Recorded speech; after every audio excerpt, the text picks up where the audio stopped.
finally, the element that seals their fate. Of all the footage of Apollo 11 requested from NASA over a 5-year period, one gem was discovered just before the completion of this documentary. An old reel received by mistake.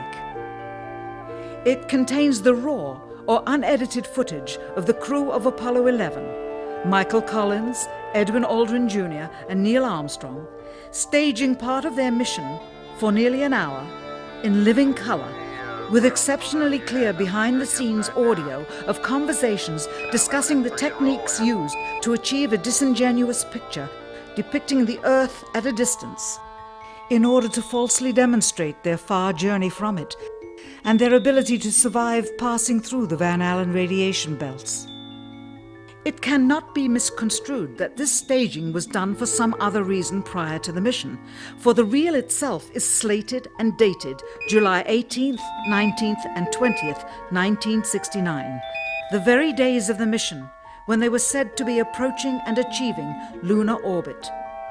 Furthermore, it is apparent they are in genuine zero gravity aboard the actual spacecraft, necessary to convince the mass media of their authenticity, just not any further than Earth orbit, as you will see.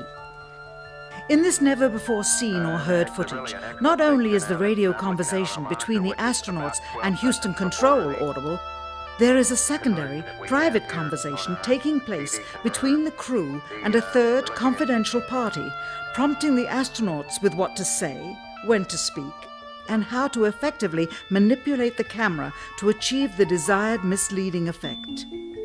NASA claims that the Houston transmissions were the only ones taking place with the astronauts. Listen now as Houston Control initiates a conversation with the crew, only to find them too preoccupied with the behind-the-scenes trickery to respond.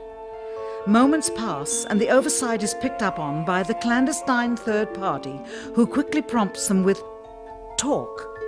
Immediately, Neil Armstrong speaks. Hello, Apollo 11. Houston, Goldstone says that the TV looks great. Over.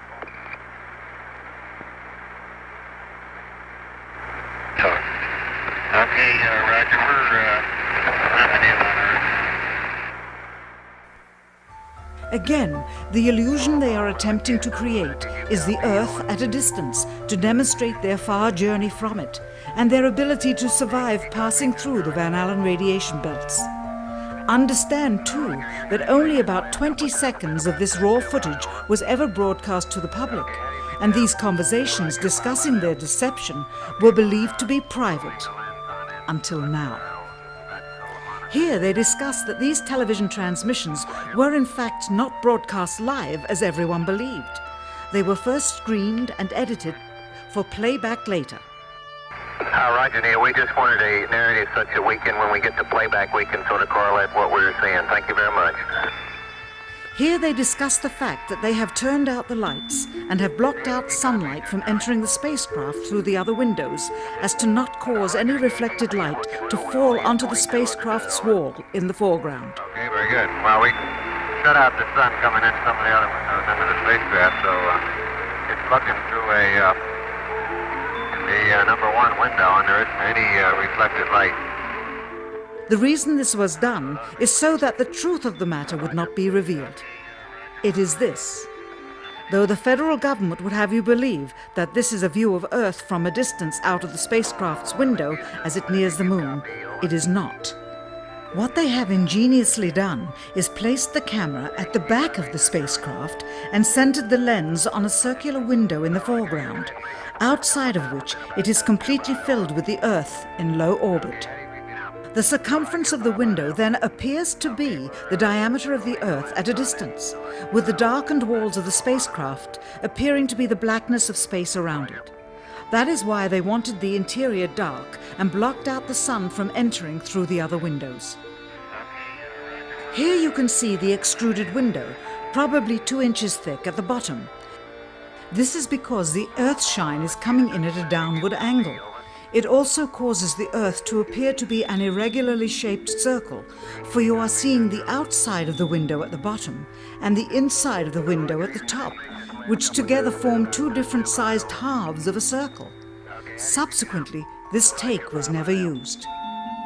As they perfected the shot, a crescent-shaped piece of black material was inset slightly into the window to create the illusion of the Earth's terminator line dividing night and day. It is uncannily convincing. During this segment, intended to be edited and played back later for the worldwide television audience, dated July 18, 1969, Neil Armstrong condemns himself as he states that he is 130,000 miles out, or halfway to the moon, as the NASA flight log also states on this date, when he is in reality in low Earth orbit of a few hundred miles. Roger, Houston, Apollo 11. Calling in from about 130,000 miles out. Here, during another segment, also intended to air after review, Neil Armstrong falsely explains to the viewers how the shot is attained by putting the camera's lens to the window's glass, as it would have to be if they were the claimed distance away from the Earth. We only have one window that has a view of the Earth, and it's filled up with a TV camera. If the window was completely filled up with a TV camera, as he stated, then an astronaut's arm would not be able to get between the camera and the window, as it obviously does here in this outtake. South America becomes invisible just off beyond the Terminator or inside the shadow. You can also notice how the astronaut operating the camera reacted to the mistake by attempting to pan away from it. Blue cast. See white bands of major cloud formations across the Earth. And you see This is a segment that they believed wasn't even being recorded, much less suitable for broadcast, for the lens was being zoomed out and the scene was being changed to that of an interior of the astronauts at work, and apparently the stop button popped back up on the recorder without notice. Here is the diffused work light that they used to see camera controls, but not throw light onto the spacecraft's wall. Here they remove part of the crescent insert.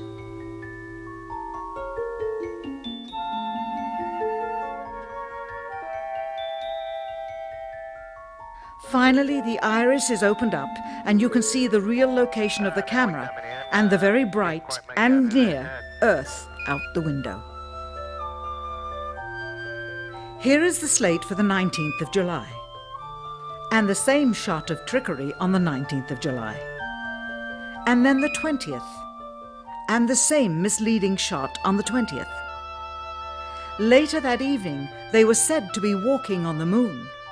How can this be when they were in Earth orbit only 9 hours earlier, and the moon is some 3 days' journey away? Furthermore, if they genuinely went to the moon, why would they be faking any part of it? Why this trickery with the window? By faking being halfway to the moon, it becomes apparent that they did so because they could not even go halfway. It thus confirms that the stumbling block to their success was the lethal radiation of the Van Allen radiation belts. Since the same equipment was used on the subsequent missions in the 40 months that followed, none of them could have gone to the moon. They only increased their proficiency at staging them.